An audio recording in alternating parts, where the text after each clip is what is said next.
teman-teman semua, Bapak Ibu, saudara-saudari. Terima kasih udah join untuk webinar kita hari ini. Kita akan tunggu sampai jam 1 lewat, kira-kira lewat 10 kali ya, sembari menunggu teman-teman yang lain juga. Nanti kalau misalkan mau share linknya ke teman-teman yang lain juga boleh, supaya bisa sama-sama dengerin webinar kita hari ini. Oke, sambil ditunggu ya teman-teman, thank you.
Oke, sudah jam 1 lewat 10. Selamat siang teman-teman semua, selamat siang Bapak, Ibu, saudara-saudari, rekan-rekan.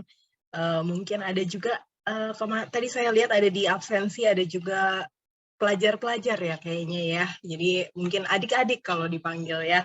Selamat siang semuanya, thank you udah join pada webinar hari ini. Webinar hari ini bertemakan atau bertopik tentang positive psychology, how character strengths lead to success. Yang nantinya akan ada beberapa speakers juga, gitu ya. Speakers hari ini akan ada saya sendiri, Victoria Michelle. Saya saat ini juga sebagai student di Magister Psikologi di Tarumanegara. Kemudian nanti juga ada speaker tamu kita juga, Kakak Gabriela Kalista atau biasa dipanggil KGB gitu ya. Nah, KGB ini merupakan seorang senior manager di Rata.id, senior manager di bidang people and culture atau mungkin biasa teman-teman lebih kenal dengan HR ya. Nah, hari ini akan ada beberapa speaker juga, dan tidak lupa juga webinar hari ini juga disupport dan disupervisi oleh kedua dosen dari Universitas Tarumanegara, Ibu Rostiana dan juga Bapak Tommy yang mungkin nanti akan menyusul juga ya. Terima kasih teman-teman semua sudah mau hadir pada siang hari ini. Kita akan sebelum kita mulai terlebih dahulu gitu ya tentang sebelum kita mulai terlebih dahulu seminar hari ini, kita akan lihat terlebih dahulu apa sih konten-konten yang akan kita bagikan pada hari ini. Nah, teman-teman mungkin juga mau mengingatkan untuk teman-teman yang mungkin belum mute speakernya, boleh di-mute terlebih dahulu gitu ya, mute mikrofon ya, mohon maaf. Nah, supaya tidak mengganggu berjalannya webinar hari ini. Nah, ini adalah beberapa konten-konten yang nanti akan kita bagikan bersama-sama teman-teman. Jadi pada hari ini kita akan sharing tentang positive psychology. Apa sih itu positive psychology?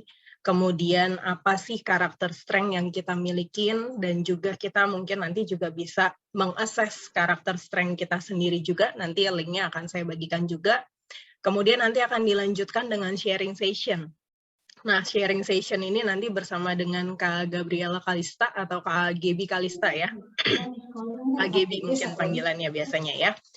Nah, nanti Kak Gebi akan sharing juga sebagai seorang senior manager di Rata.id. Apalagi di usianya yang masih sangat muda ya, kita juga pastinya mau tahu nih ya, apa sih karakter strength yang dimiliki oleh Kak Gebi sampai bisa sukses di usia yang masih muda ini. Dan juga nanti akan ditutup dengan Q&A juga. Dan selanjutnya mungkin kita akan langsung mulai aja ya teman-teman, kita akan bahas tentang positive psychology. Nah, teman-teman, kalau misalkan teman-teman dengar gitu ya tentang positive psychology, kira-kira apa ya yang ada di benaknya teman-teman atau ada di pikiran teman-teman? Mungkin teman-teman boleh share di chat juga atau mungkin sambil mikir-mikir juga nggak apa-apa gitu ya. Kalau ada pertanyaan juga mungkin teman-teman boleh share aja langsung di chat, nanti kalau misalkan ada waktunya kita bisa saling jawab juga. Apa nih teman-teman yang ada di pikiran teman-teman tentang positive psychology? Biasanya orang kalau dengar positive psychology gitu ya, pasti langsung mikir, wah apa nih hal-hal yang berbau positif nih. Atau misalnya bisa juga langsung mikir, wah ini belajar ini saya jadi orang yang positif atau enggak nih. Kayak gitu ya. Ada banyak anggapan atau ada banyak pemikiran juga ketika kita mendengar kata-kata positive psychology. Jadi pada intinya positive psychology atau psikologi positif ini adalah studi ilmiah tentang apa yang membuat hidup itu paling berharga untuk dijalani. Jadi ada seorang tokoh namanya Peterson di tahun 2008, dia bilang kalau positive psychology ini is the scientific study. Jadi studi ilmiah tentang apa yang membuat hidup kita kira-kira berharga untuk dijalani gitu ya.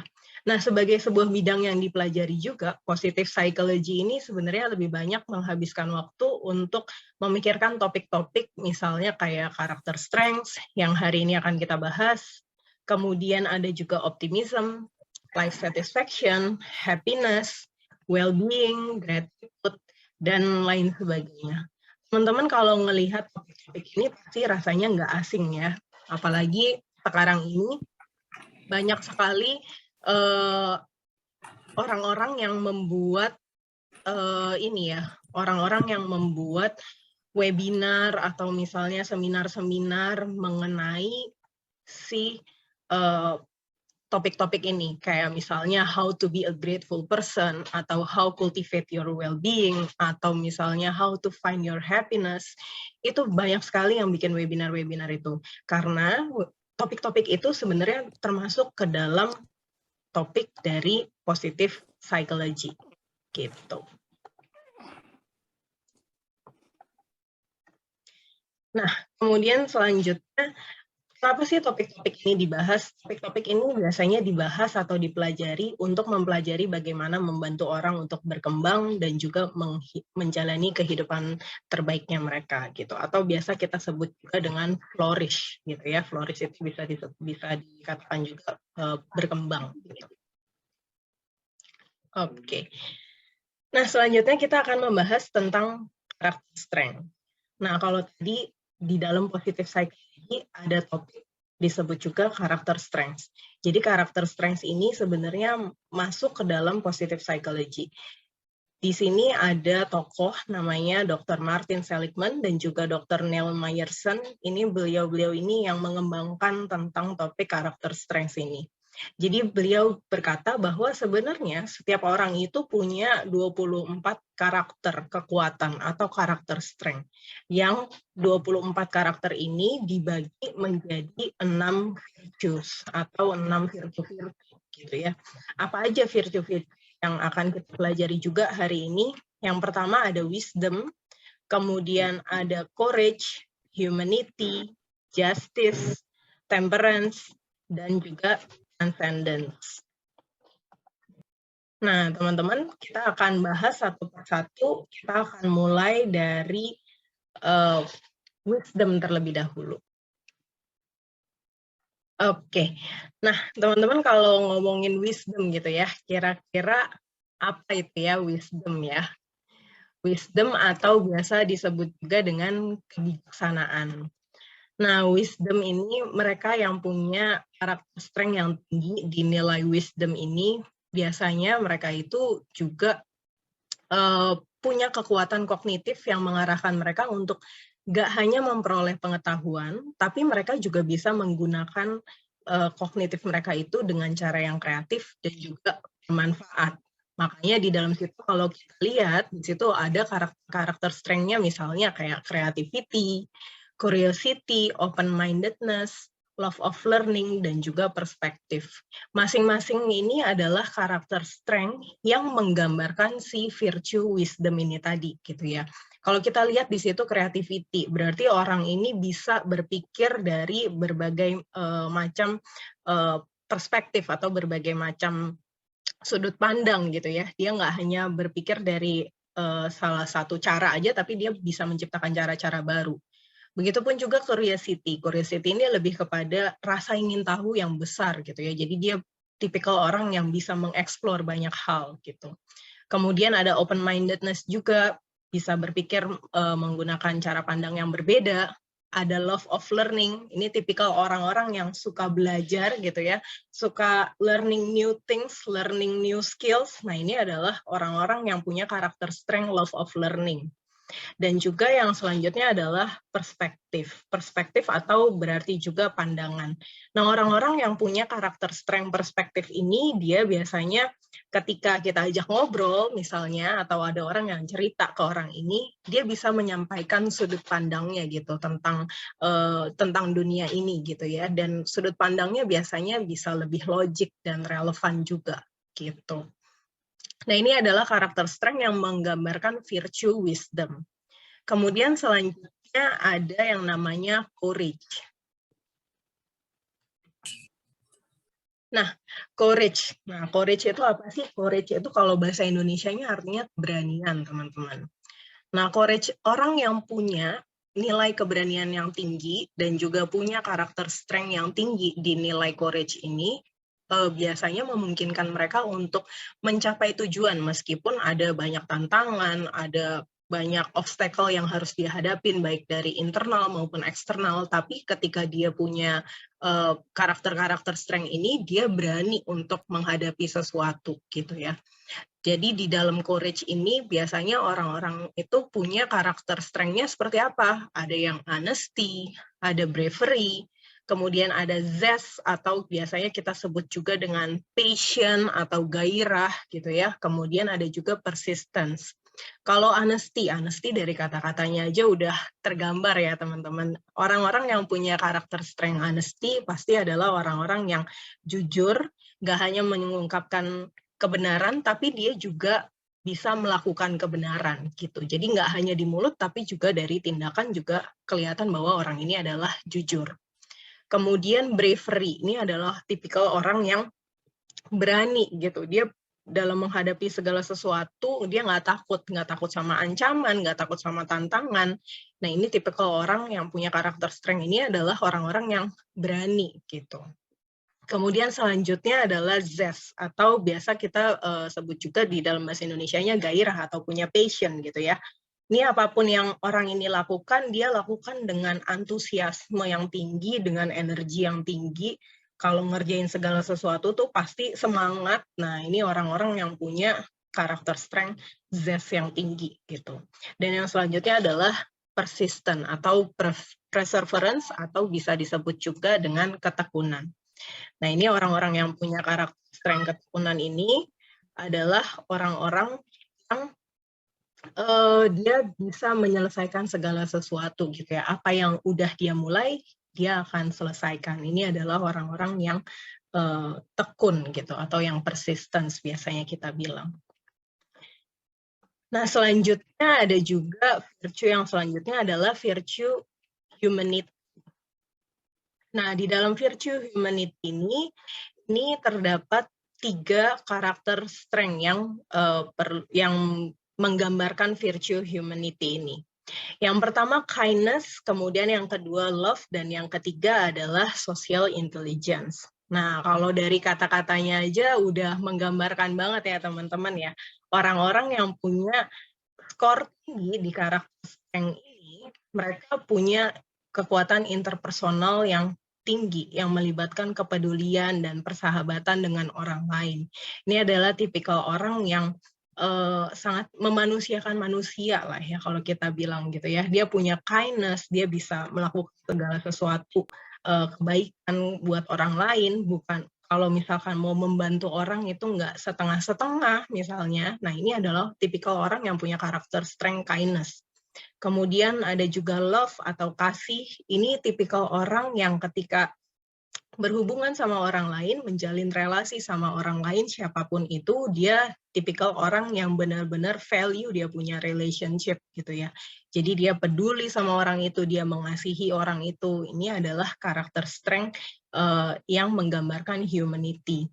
Dan yang terakhir adalah social intelligence, atau biasa kita sebut juga kecerdasan sosial. Nah, di dalam karakter strength ini, dia bisa memikirkan dan merasakan apa yang orang lain rasakan. Orang yang punya social intelligence yang tinggi biasanya lebih mudah untuk berbaur di dalam kelompok gitu ya. Nggak susah untuk bergaul sama orang lain. Nah itu tipikal orang yang punya karakter strength social intelligence. Gitu. Kemudian selanjutnya ada virtue namanya justice. Nah, di dalam justice ini ada 3 karakter strength yang juga menggambarkan si justice-nya ini sendiri. Nah, ada fairness, leadership, dan juga teamwork. Nah, justice ini orang yang punya karakter strength tinggi di virtue justice ini, dia menggarisbawahi pentingnya komunitas yang sehat. Makanya di situ di dalamnya ada fairness. Dia akan memperlakukan semua orang dengan sama, tanpa membeda-bedakan satu dengan yang lainnya. Kemudian dia punya leadership yang juga oke, dia bisa mengorganize grupnya, dia bisa mengatur sebuah organisasi, dan juga tidak lupa dia bisa menjadi anggota tim yang baik juga di dalam teamwork gitu. Kemudian selanjutnya itu adalah temperance. Nah ini virtue yang kelima ya. Jadi kalau kita sebutkan tadi ada 6 virtue. Virtue yang kelima adalah temperance. Temperance ini adalah, kalau kita bahasakan, temperance ini bisa dibahasakan kesederhanaan. Mereka yang punya skor yang tinggi di karakter strength di temperance ini, mereka cenderung punya kekuatan untuk melindungi diri dari hal-hal yang berlebihan yang terjadi di dalam hidupnya. Makanya dia punya forgiveness. Tipikal orang yang punya forgiveness adalah mereka mudah untuk memaafkan ketika melihat orang lain melakukan kesalahan. Kemudian modesty, atau biasa modesty juga diartikan sebagai kerendahan hati gitu ya. Mereka nggak akan mencari pujian, tapi mereka akan membiarkan apa yang mereka lakukan itulah yang akan berbicara gitu. Kemudian ada prudence juga di dalamnya, ada kebijaksanaan. Ini adalah tipikal orang-orang yang teliti dengan pilihannya dia, kemudian juga dia akan ketika dia membuat segala keputusan, dia akan benar-benar memikirkan itu sehingga dia menghindari adanya penyesalan gitu. Dan yang terakhir adalah self-regulation atau bisa mengatur dirinya. Nah, orang yang punya self-regulation yang tinggi biasanya digambarkan juga ini tipikal orang yang disiplin. Karena dia bisa mengatur apa yang dia rasakan, apa yang dia harus lakukan juga gitu. Kemudian yang terakhir adalah transcendence. Nah, yang terakhir adalah transcendence. Apa sih itu transcendence? Nah, orang yang punya karakter strength yang tinggi di transcendence ini cenderung dia punya hubungan dengan Tuhan ya. Kalau di situ dia bilang connection with God. Dia punya hubungan yang baik dengan Tuhan, dia punya hubungan yang baik dengan alam semesta, ataupun dia punya hubungan yang baik dengan agama, sehingga orang ini tuh punya value, punya tujuan, punya makna di dalam hidupnya dia. Nah, makanya di dalam transcendence ini ada beberapa karakter strength yang menggambarkan virtue transcendence ini. Misalnya kayak appreciation of beauty gitu ya. Orang ini sangat menghargai keindahan gitu ya.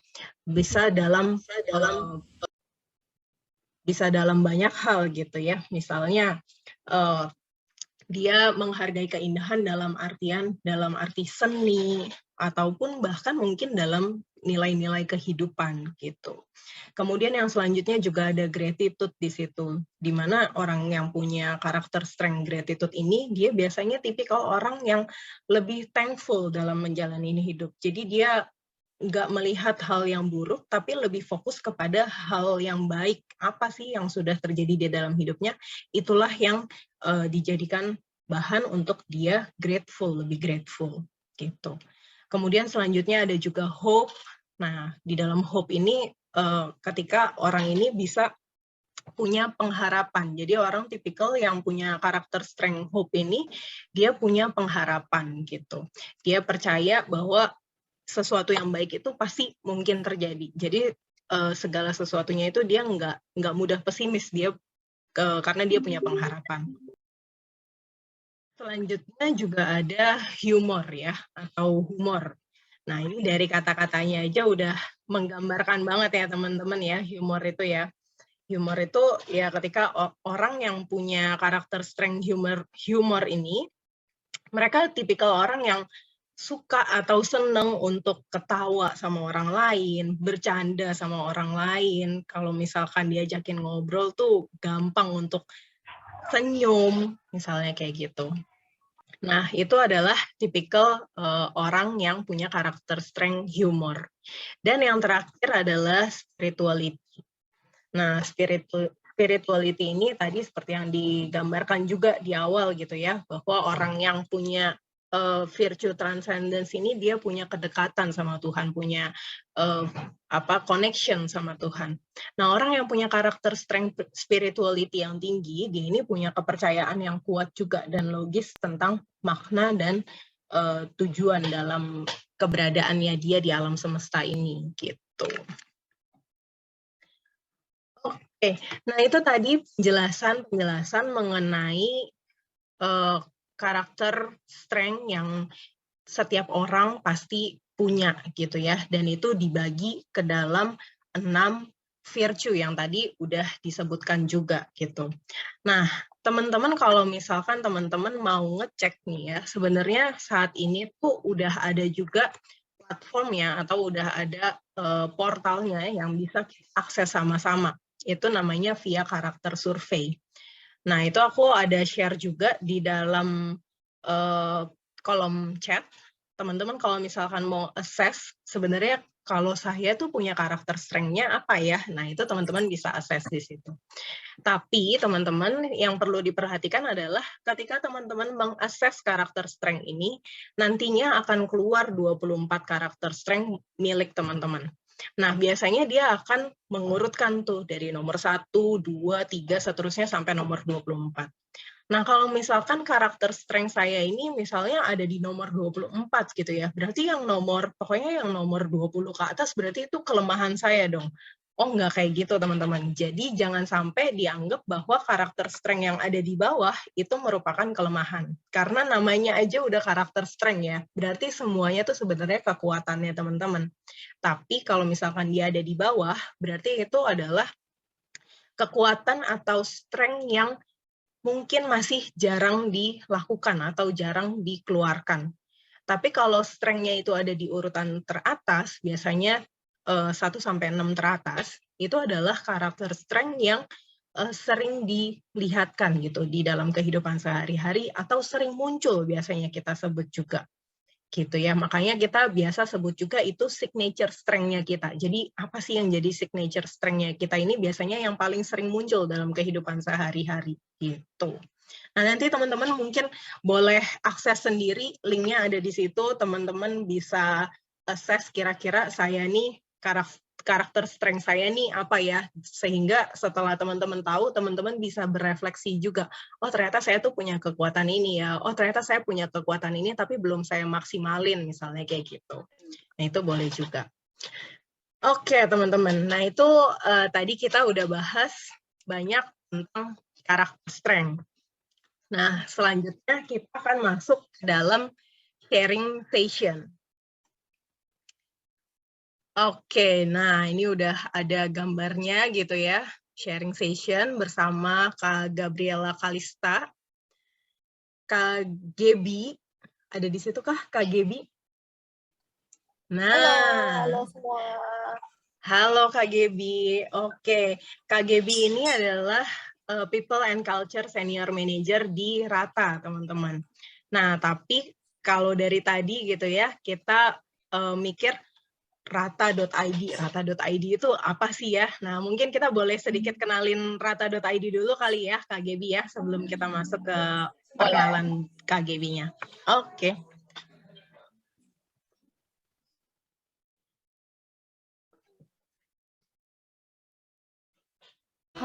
Lalu dimulai dari sebuah senyuman.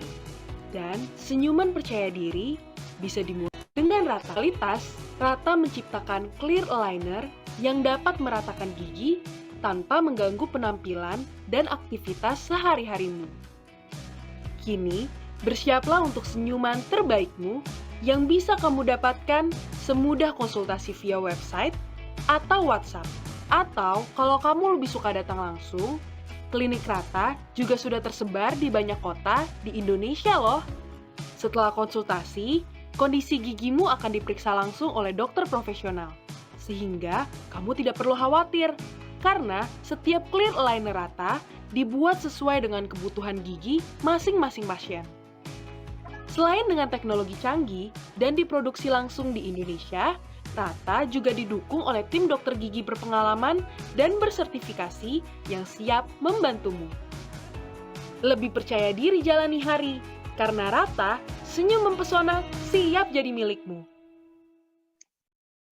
Nah, itu tadi adalah sekilas tentang Rata.id. Jadi Rata ini adalah perusahaan startup, dia bergeraknya di bidang dental services ya, KGB ya. Dan ini startup pertama juga yang bergerak di bidang dental services.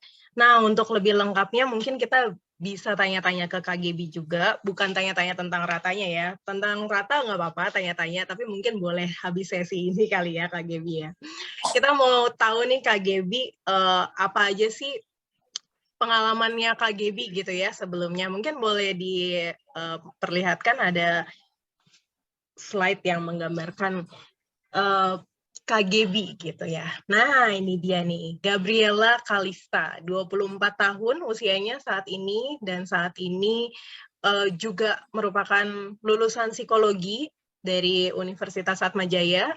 Kemudian KGB ini juga punya beberapa pengalaman kerja. Salah satunya yang saat ini adalah KGB merupakan seorang People and Culture Senior Manager di Rata. Kemudian sebelumnya pernah jadi HRBP Lead juga di PFAS, terus pernah rekrutmen spesialis juga di Tokopedia, dan juga seorang founder. Nah, foundernya banyak nih ya, ada 3 ya Kak ya. Mungkin boleh diceritain kali Kak Gebi ya, perkenalan singkat dulu, siapa sih Kak Gebi ini? Silakan Kak Gebi.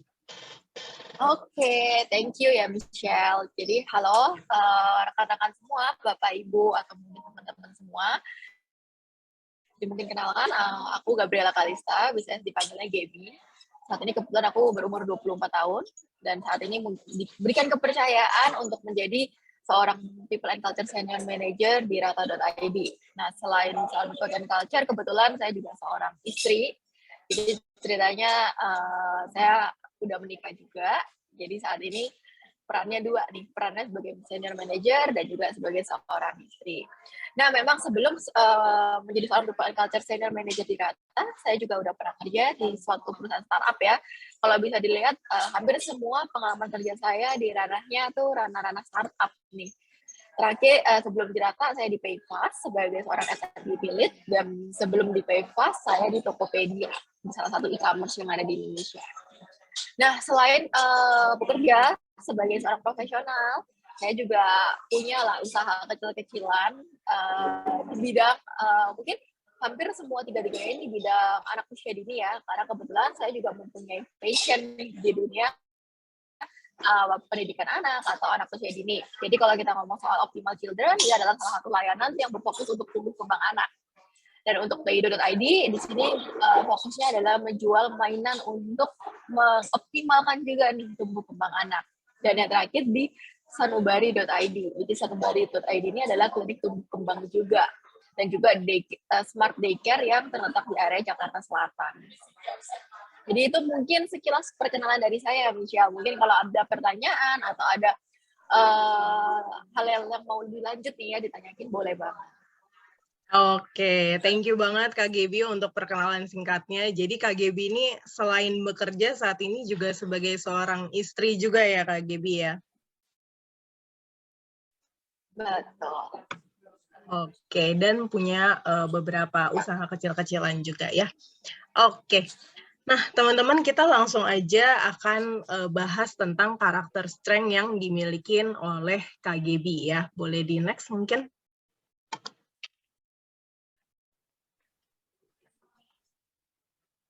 Nah, kalau tadi sempat aku share juga ya ke teman-teman di kolom chat juga bahwa teman-teman sebenarnya bisa mengakses karakter strength yang teman-teman milikin gitu. Nah, waktu itu kita sempat nih mengakses KGB gitu ya. Apa sih karakter strength yang dimiliki oleh KGB sampai membuat KGB ini bisa sukses saat ini gitu ya, menjadi seorang senior manager bahkan di usia yang masih sangat muda, masih 24 tahun gitu teman-teman.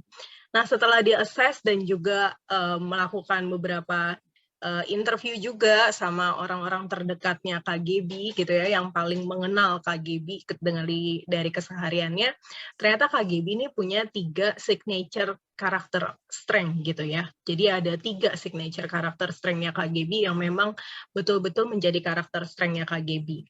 Nah, nanti mungkin KGB boleh sharing nih ya KGB ya. Yang pertama tadi ada persistence. Nah, persistence ini kalau teman-teman mungkin lupa gitu ya, persistence ini bisa diartikan juga sebagai ketekunan. Nah, KGB boleh dong sedikit sharing nih KGB. Kalau menurut KGB sendiri, dari strength yang KGB miliki tentang persistence ini, bagaimana sih KGB menerapkannya dalam kehidupan sehari-hari gitu. Silakan KGB. Oke, nah kalau ketika ngomong persisten ya, persisten ini kan bisa kita bilang juga sebagai kegigihan ya. Jadi pantang mundur kalau belum berhasil gitu kan ya. Jadi itu salah satu mungkin bukan moto ya, kayak mungkin value dalam diri aku sendiri juga, yang mana ketika aku mulai sesuatu, aku akan berusaha sebisaku dan semaksimalku untuk bisa membuat itu menjadi sesuatu.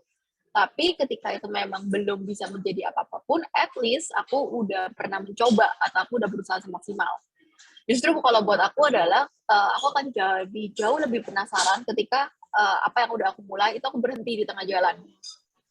Ibaratnya aku belum memberikan apa ya all out lah ya dari segi segala apa ya mungkin tenaga, pikiran. Terus kalau misalkan tiba-tiba itu ada kegagalan atau apa itu aku kan merasa lebih kayak oh kok gagal sih, tapi gagalnya bukan dengan gagal kepuasan, tapi gagalnya karena gagal nggak ngelakuin sesuatu dengan gigih atau mungkin dengan mengusahakan segala cara. Jadi kalau ya mungkin kasih contoh aja ya, mungkin kalau ketika aku ngomong persisten di dalam dunia pekerjaan, ketika aku diberikan challenge untuk memberikan dapat responsibility baru lah ya misalnya, aku akan sebisa mungkin dan seberusaha itu untuk bisa memberikan yang terbaik. Memberikan terbaiknya dalam hal apa? Dalam hal dari segi waktu, dari segi pemikiran, dari segi tenaga, yang mana sebenarnya tujuannya adalah goal akhirnya adalah untuk membawa kesuksesan untuk hal baru yang mungkin dititipkan ke aku. Gitu. Jadi mungkin sebagai contoh, kayak saat ini aku sebagai people and culture di Rata, tapi saat ini aku juga kebetulan diminta bantuan untuk memegang tim dari Dentist Management. Dentist Management itu adalah sesuatu hal yang bisa dibilang keluar dari zona nyaman aku, karena based on my experience semuanya di dunia HR. Tapi dengan kesempatan yang diberikan itu, aku berusaha untuk bisa memberikan yang terbaik dengan knowledge yang aku punya, dengan waktu yang aku punya, dan tenaga yang aku punya, untuk bisa membuat tim Dentist Management mungkin sama suksesnya dengan tim People and Culture saat ini. Jadi menurut aku persisten dan kegigihan itu menjadi salah satu kunci juga ya buat aku untuk aku mungkin bisa sampai karir saat ini. Karena ibaratnya kalau ada pepatah bilang pantang mundur sebelum kaya gitu ya, atau pantang mundur sebelum sukses gitu. Nah itu mungkin jadi salah satu apa ya, mungkin value kali ya buat aku dan moto buat aku. Kalau belum babak belur dan belum sukses, kayaknya jangan mundur dulu deh. Gitu. Oke, jadi tadi kalau yang aku dengar ada value-nya KGB bahwa pantang mundur sebelum sukses gitu ya. Jadi apa yang KGB lakukan, apa yang KGB benar-benar usahakan itu benar-benar dilakukan dengan semaksimal mungkin gitu ya KGB ya, dengan persistensinya KGB juga gitu ya. Nah, kemudian itu kalau dari segi persistence nih, Kak Gebi. Nah, kalau misalkan dari segi curiosity atau rasa ingin tahu yang besar gitu ya, gimana sih Kak Gebi menggambarkan curiosity-nya Kak Gebi nih, atau menerapkan curiosity-nya Kak Gebi di dalam kehidupan sehari-harinya Kak Gebi? Oke, kalau kita ngomong curiosity ya, kalau itu mungkin ibaratnya dengan mirip dengan yang namanya kepo gitu ya. Tapi mungkin kalau aku keponya ke hal-hal yang sifatnya itu mungkin bukan kepo ke gosip atau kepo ke sesuatu hal yang sifatnya apa ya, day to day gitu ya. Tapi aku kepo akan sesuatu hal baru yang belum pernah aku pegang sebelumnya. Kalau bisa dilihat kan mungkin pengalaman aku banyak di dunia HR atau di dunia profesional. Tapi curiosity ini mungkin jadi salah satu apa ya faktor yang mendorong aku untuk kepo dunia lain nih selain HR di dunia profesional. Sehingga akhirnya nih aku mulai merambah untuk mulai buka usaha kecil-kecilan di dunia pendidikan anak, tumbuh kembang anak. Yang dalam tanda kutip itu cukup jauh ya atau cukup berbeda banget dengan pengalaman aku di dunia HR. Nah juga yang kedua adalah dengan curiosity ini aku belajar untuk dapat banyak ilmu sih yang mungkin membuat aku tuh keluar dari zona nyaman aku dan zona aman aku. Kalau selama ini mungkin dia ketemu sama employee, ketemunya sama manager, ketemunya sama direktur. Nah, tapi ketika aku membuka lembaga atau yayasan di dunia pendidikan anak atau tumbuh kembang anak, yang aku temui itu adalah orang tua yang ternyata aku juga belajar banyak loh dari orang tua hebat ini. Gitu. Nah, dan juga sebenarnya mungkin curiosity ini bisa aku bilang juga dipupuk sejak aku usia dini gitu ya, karena kebetulan aku mendapatkan pola asuh yang cukup demokratis, yang mana aku diberikan kesempatan untuk mencoba banyak banget hal-hal yang mungkin berbeda-beda ketika usia aku masih muda. Jadi kalau yang namanya mencoba banyak hal itu mungkin udah aku lakukan sejak aku mungkin SD atau mungkin SMP.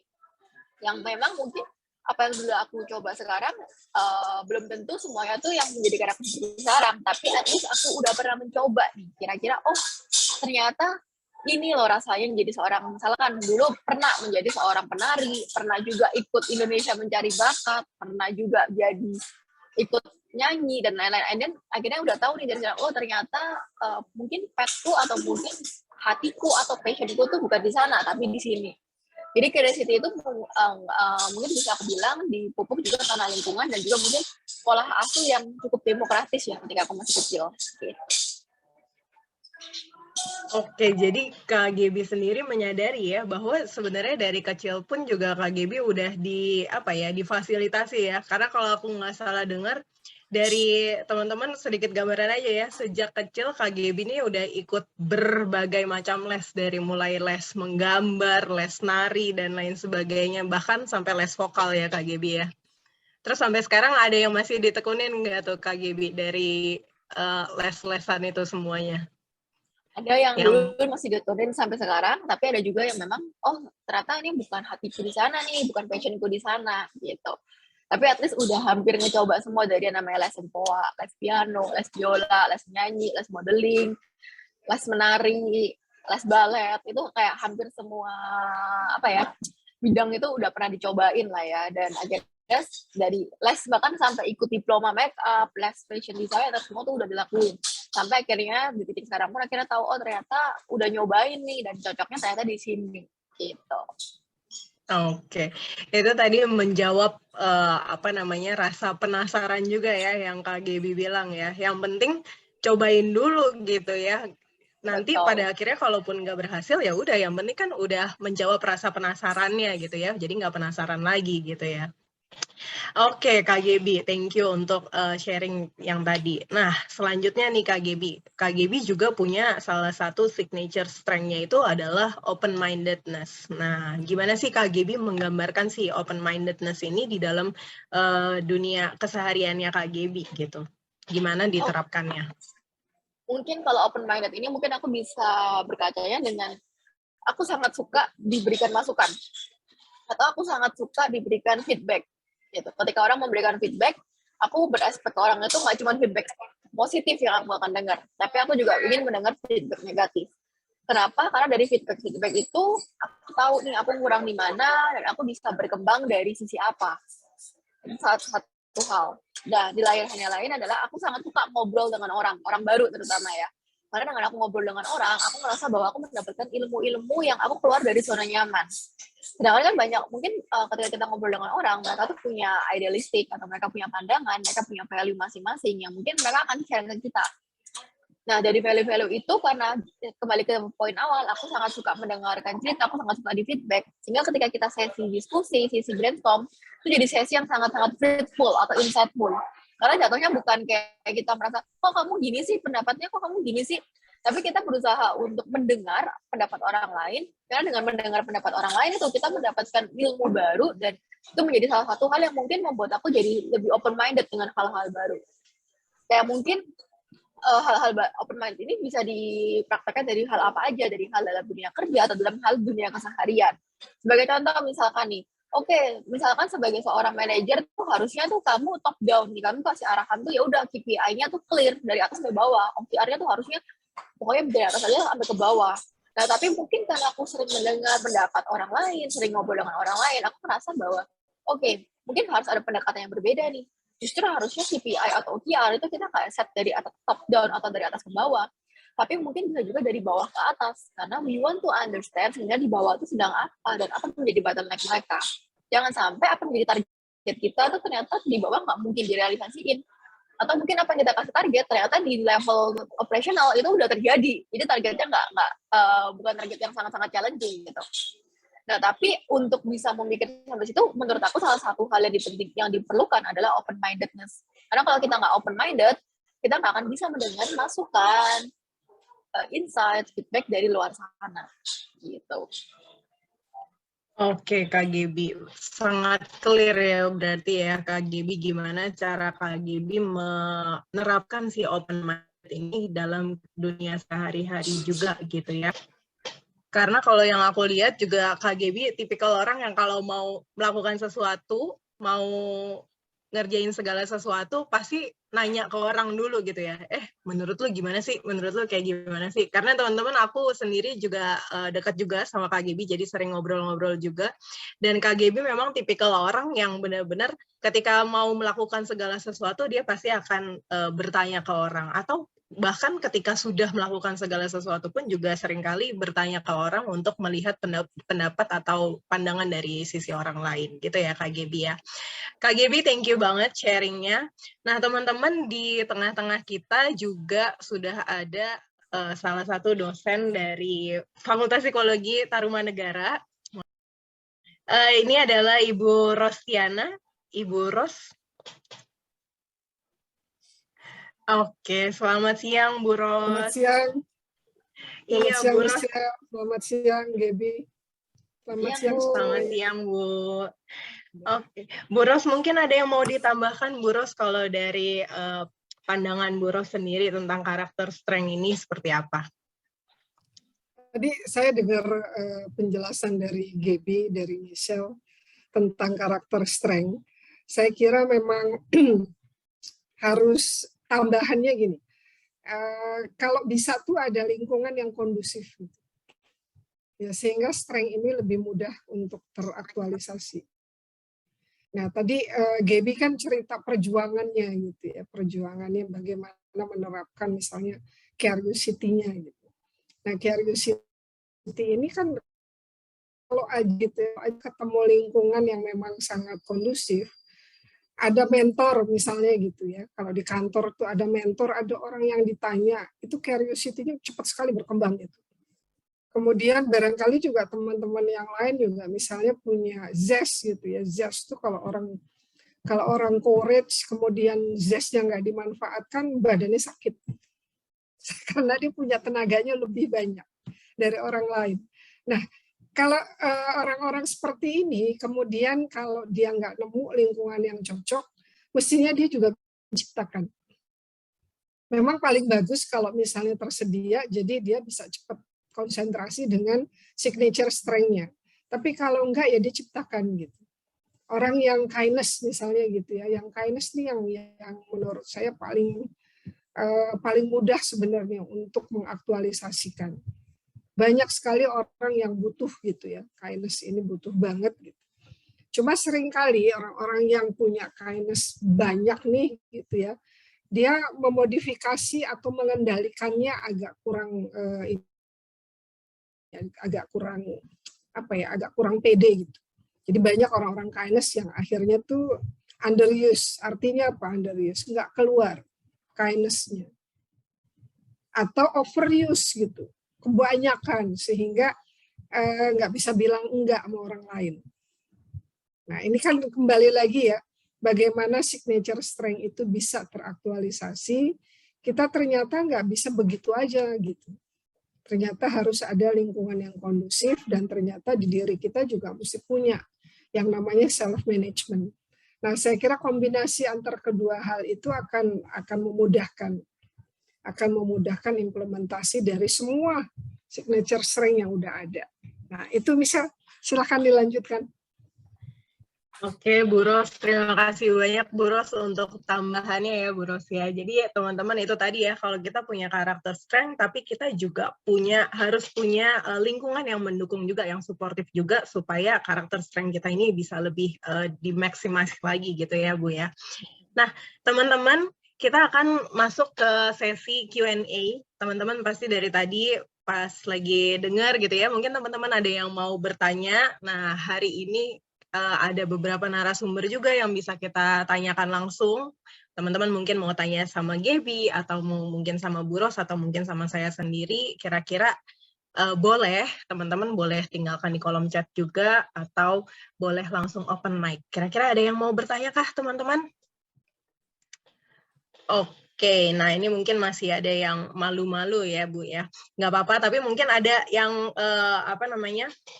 yang bertanya juga via personal juga nih. Ada yang bertanya seperti ini. How to manage our character strength if we are in a hard situation? Nah, bagaimana caranya kita bisa memanage karakter strength kita ketika kita dalam situasi yang sulit? Nah, ini mungkin saya serahkan kepada Ibu Ros, mungkin boleh dibantu jawab Bu Ros. Ini barangkali lebih bagus kalau Gaby dulu nih. Gaby yang mengalami. Gaby yang mengalami langsung. Silakan Gaby. Gimana Gap? Tadi punya karakter strength banyak tuh ya. Nah, gimana cara ngadepin kalau misalkan kita lagi di dalam situasi yang sulit? Nah, kalau dari Gaby sendiri pandangannya gimana Gaby?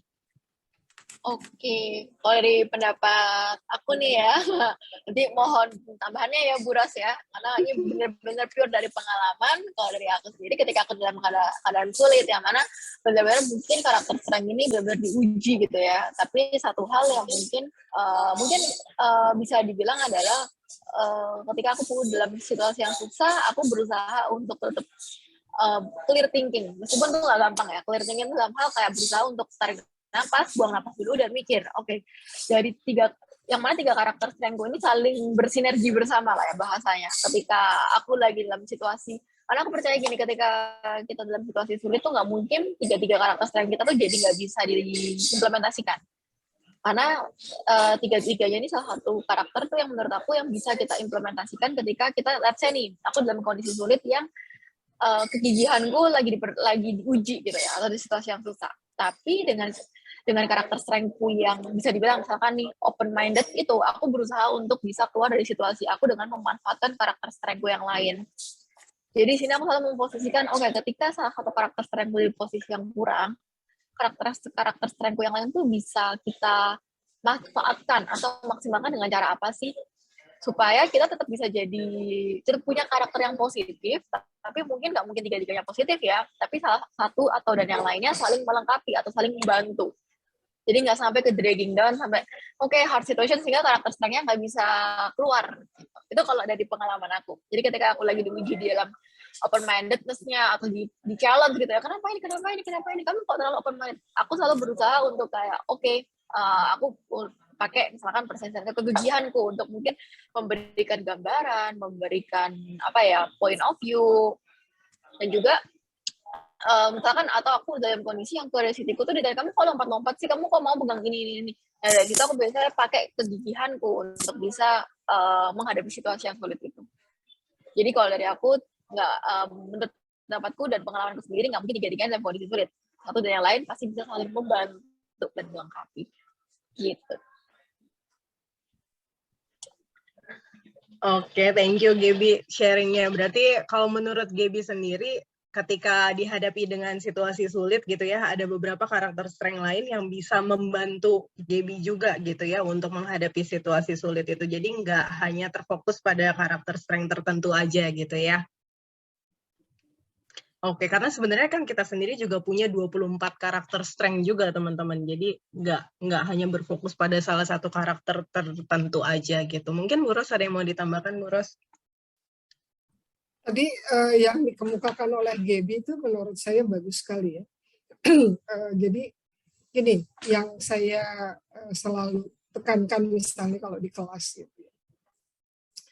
Ketika situasinya tidak membuat seseorang mampu untuk mengungkapkan karakter strength-nya, yang akan terjadi adalah underuse.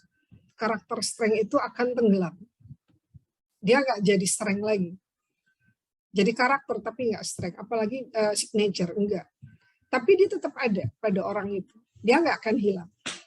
Nanti ketika situasinya memungkinkan, dia akan keluarkan kembali. Nah, kenapa begitu? Ini akan bergantung pada personality-nya.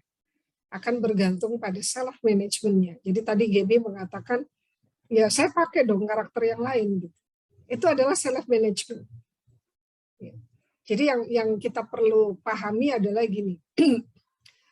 Kalau udah ngisi tadi form VIA tadi, kemudian Anda selalu ingat nih, ada 3 atau paling banyak 5 di atas yang Anda pegang gitu ya. Nah, perilaku kita tuh ada di situ. Ternyata nggak keluar nih, ada yang nggak keluar dari 5 itu ya. Misalnya gini, justice.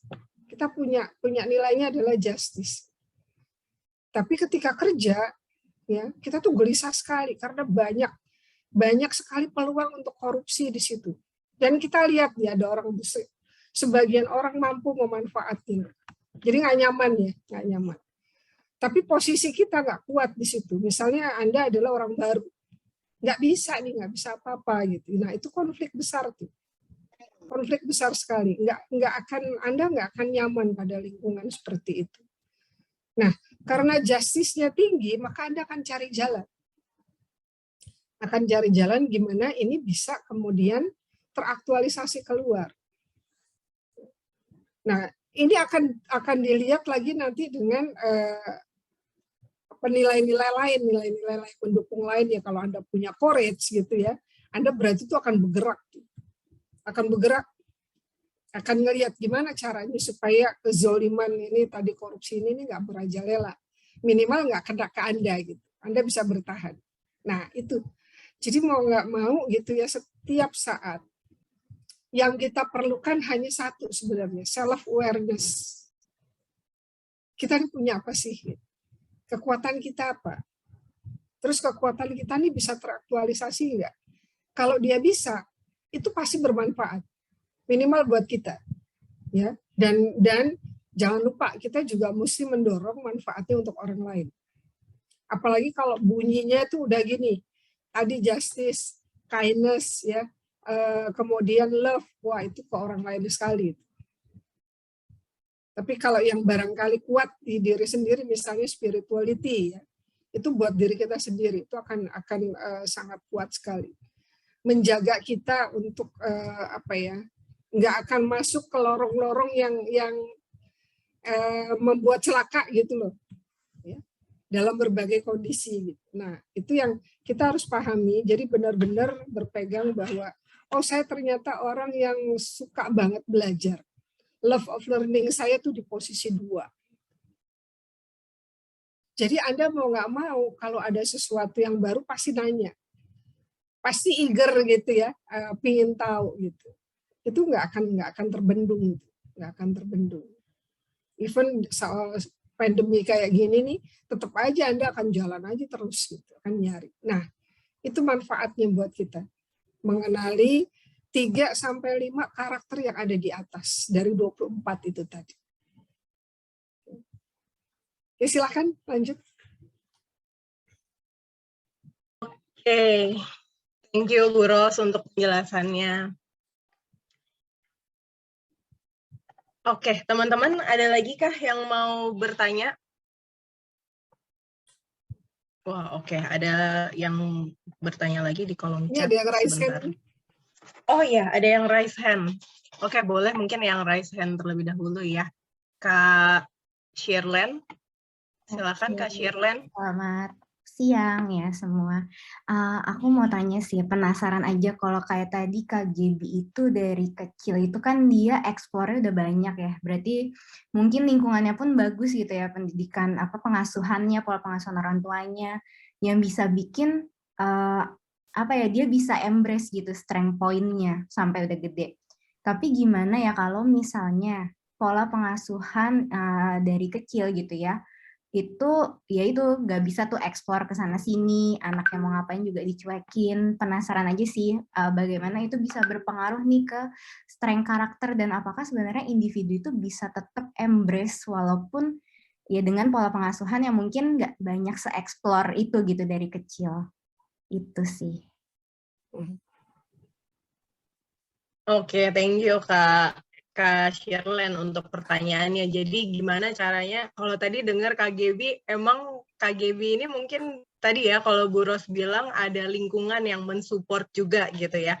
Jadi lingkungannya ini emang kalau saya ngobrol juga dari KGB juga orang tuanya betul-betul support, jadi semua hal dilesin gitu ya ke KGB dari sejak kecil. Nah tapi gimana caranya kalau orang yang mungkin nggak dapat pola pengasuhan seperti itu gitu ya. Karena sebenarnya kalau menurut saya sendiri karakter strength itu justru kita bisa maximize itu gitu ya. Dan karakter strength itu nggak melulu misalnya hari ini kita tes 3 teratasnya courage dan lain sebagainya, tapi habis itu kita tes di kemudian hari masih tetap sama. Itu nggak berlaku demikian gitu ya. Jadi sebenarnya kita sendiri sebagai pribadi kita bisa melatih karakter strength-nya kita sendiri juga gitu. Misalnya kayak kalau misalkan curiosity, misalnya kita bisa explore hal baru dan coba cari tahu skill-skill yang baru lagi, atau love of learning misalnya kita bisa coba dengan belajar hal-hal baru juga seperti itu. Kalau menurut pandangan saya seperti itu. Kalau dari Bu Ros mungkin ada pandangan lain, Bu Ros? Iya, pertanyaannya menarik sekali memang. Karena kalau kita lihat karakter gitu ya, itu artinya memang faktor lingkungan kuat sekali peranannya. Pembelajarannya adalah kalau orang tua, mestinya dia memang dari sejak dini dia sudah menciptakan berbagai macam kesempatan gitu ya. Artinya diusahakan bahwa akan banyak tereksplor nilai-nilai yang akan keluar. Tapi dari berbagai macam pengalaman gitu yang saya sendiri juga merasakan gitu ya. Ada orang-orang yang justru dalam situasi tertekan nilainya jadi kuat. Misalnya tadi tentang nilai justice, ya, meaning of life atau spirituality, itu justru tumbuh ketika orang merasa sangat tertekan. Banyak orang-orang, mungkin Anda bisa baca kisahnya ini ya, kisah korban-korban Nazi Jerman dulu. Bagaimana kemudian muncul teori the meaning of life, itu dari situ. Korban-korban perang yang sangat tertekan, justru mereka akhirnya mengembangkan values yang namanya spirituality, yang namanya hope, harapan gitu ya, ada ke depannya. Nah, ini yang menurut saya sangat unik nih, sangat unik. Manusia tuh makhluk yang sangat kompleks gitu. Ketika dikasih kesempatan dia memang akan berkembang. Ketika dia tertekan, ternyata ada hal lain lagi yang memungkinkan dia untuk survive. Kita kenal namanya resilient misalnya, itu justru tumbuh ketika orang ngerasa tertekan, ketika orang ngerasa terpuruk hidupnya, itu akan lihat. Saya punya kasus gini, perempuan gitu ya, yang kemudian tumbuh menjadi businesswoman yang luar biasa sekali. Waktu kecilnya sangat ditekan sama orang tuanya, jadi demanding, very demanding orang tuanya gitu. Sehingga sehingga dia ngerasa bahwa nggak bisa apa-apa sama sekali gitu ya. Dia nggak punya apa-apa, nggak bisa melakukan apapun, selalu didikte sama orang tuanya gitu. Tapi kemudian pada satu saat dia nikah gitu ya. Dia nikah, kemudian dia memutuskan untuk bercerai. Jadi orang tuanya marah setengah mati karena dia bercerai gitu ya. Tapi apa yang terjadi? Dia diusir sama orang tuanya. kemudian dia kabur ke luar negeri gitu ya. Itu titik poin. Kalau orang diperlakukan semena-mena, ada dua kemungkinan ya. Orang diperlakukan demanding, dia akan menjadi depresi karena dia nggak bisa apa-apa. Tapi yang kedua, ternyata bravery-nya yang muncul. Bravery-nya yang muncul. Nah, yang saya lihat di kasus saya ini bravery-nya yang muncul. Dia balik ke Indonesia, gitu ya. Dia nikah lagi tuh di sana mau bule gitu, dia balik ke Indonesia. Dia punya anak, terus dia datang lagi ke orang tuanya, bawa anak. Itu kan konflik terbesar di dalam hidup dia, bagaimana dia kepingin sekali akhirnya dia diakui kembali oleh orang tuanya. Kalau nggak punya bravery, dia nggak akan begitu.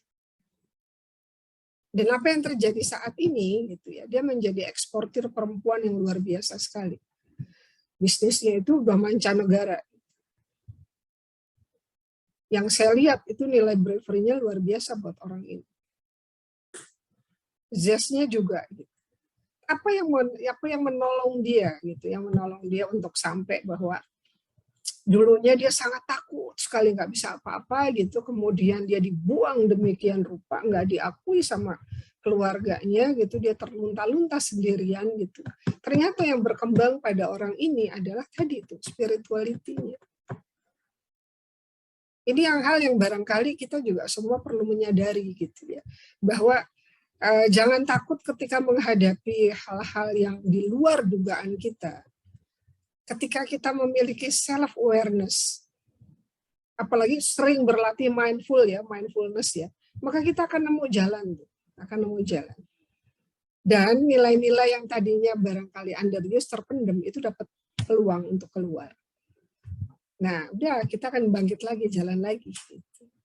Ini menariknya nih nilai-nilai yang 24 ini nih, kalau kita dalamin itu sangat mengangkat harkat kemanusiaan. Kita nggak akan pernah terpuruk. Kalau benar-benar memahami yang 24 nilai itu, kita nggak akan pernah terpuruk. Kalaupun kita kecewa itu nggak akan lama. Karena kita bisa nyari gitu, kita bisa nyari ini yang lagi down, yang lagi fluktuatifnya ke bawah gitu, yang mana nih? Ya, tadi kayak Gaby mengatakan, saya berarti bisa pakai yang ini. Pakailah, gunakanlah. Gitu. Nah, itu bisa. Oke, thank you ya Bu Ros untuk paparannya, untuk tambahannya juga yang sangat ini saya perlu juga pindah, buat teman-teman. Nah, ini ada pertanyaan lagi, ini ada yang bertanya di direct message juga. Tadi banyak sekali kenapa Bu? Mohon maaf, ini saya harus pindah ruangan karena fakultas sedang mengadakan acara. Tapi sebelumnya, Bu Ros, terima kasih banyak Bu Ros. Iya, dengan tidak mengurangi rasa hormat ini buat Gaby sebagai tamu, buat Michelle ya, buat teman-teman yang lain. Karena saya harus ada ini dulu nih, harus ada meeting sebentar sebelum buka acara lagi jam 3. Mudah-mudahan acara seperti ini bukan hanya acara yang sorry to say basa-basi gitu ya, tapi bisa kita sering lakukan sehingga kita bisa lebih open mind gitu. Nah, mudah-mudahan apa yang disampaikan oleh Gaby, oleh Michelle, oleh saya tadi berguna buat teman-teman semua di sini. Mohon maaf, saya pamit duluan. Oke? Terima kasih. Michelle, terima kasih Bu Ros, terima kasih. Oke, teman-teman kita lanjutin, tadi masih ada yang bertanya ya. Tadi ini ada yang direct message juga ke saya bilang, "Hai Michelle, tadi banyak sekali pemaparan karakter strength. Untuk mengetahui kita punya karakter strength apa dalam keseharian, selain melakukan assessment, apakah bisa dengan meminta feedback pada rekan kerja yang berada satu lingkungan? Thank you." Oke, ini pertanyaannya bagus sekali ya. Jadi teman-teman sebenarnya untuk kita mengetahui apa sih karakter strength yang kita punya, kita bisa pertama melakukan si assessment itu tadi. Tapi sebenarnya assessment itu sendiri juga tidak cukup menggambarkan apa karakter strength kita gitu ya. Jadi memang biasanya justru kita bisa juga bertanya pada orang lain. Sebagai contoh, pada saat saya mengakses Kak Gaby sendiri, itu bukan hanya melihat dari hasil assessment via karakter survei, tapi juga melihat dari orang-orang yang paling signifikan yang ada di dekat KGB gitu ya. Misalnya waktu itu mewawancarai salah satu significant others-nya yaitu orang tuanya KGB sendiri gitu ya. Orang tua KGB ini yang paling tahu KGB dari kecil juga, jadi paling bisa menggambarkan KGB itu apa sih karakternya KGB itu seperti apa sih, baru kemudian itu yang dicocokkan dengan, oh berarti karakter strength-nya tuh yang ini, yang tadi yang 24 itu berarti masuknya ke dalam sini gitu ya. Terus bisa juga tanya ke orang yang memang dekat, misalnya di dalam dunia kerja gitu ya, kalau misalkan ada di dalam dunia kerja, bisa juga tanya ke rekan-rekan kerjanya, kira-kira kalau kamu ngelihat saya tuh tipikal orang yang seperti apa sih, nah itu bisa juga sebagai informasi tambahan juga gitu, atau memvalidasi apa yang sudah kita dapatkan dari assessment test-nya kita gitu. Tapi untuk meng-assess memang sebaiknya menggunakan via karakter survei ini terlebih dahulu gitu ya, sehingga kita dapat gambaran secara keseluruhan 24 karakter strength yang kita miliki, baru habis itu memvalidasinya bisa menggunakan bertanya kepada orang-orang yang memang dekat dengan kita gitu, atau mengetahui keseharian kita, seperti itu. Itu kira-kira jawabannya. Oke, teman-teman, sudah tidak terasa, sudah jam 2:17. Ini di kolom pertanyaan juga sudah tidak ada lagi yang bertanya. Maka dengan demikian berakhir juga webinar kita pada hari ini. Thank you untuk KGB yang udah mau sharing banyak hal hari ini. Thank you so much KGB.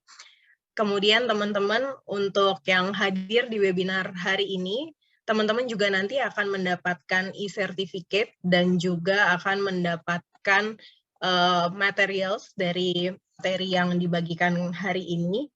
Nah, cara mendapatkannya nanti teman-teman tinggal mengisi Google Form yang saya bagikan juga di dalam kolom chat ya teman-teman, jadi nanti bisa langsung diakses ke situ aja. Oke, teman-teman, akhir kata saya mau mengucapkan terima kasih untuk semua yang sudah hadir hari ini. Semoga apa yang dipaparkan hari ini bisa bermanfaat dan juga bermakna buat teman-teman dan bisa diaplikasikan dalam kehidupan sehari-hari. Thank you semuanya, thank you KGB.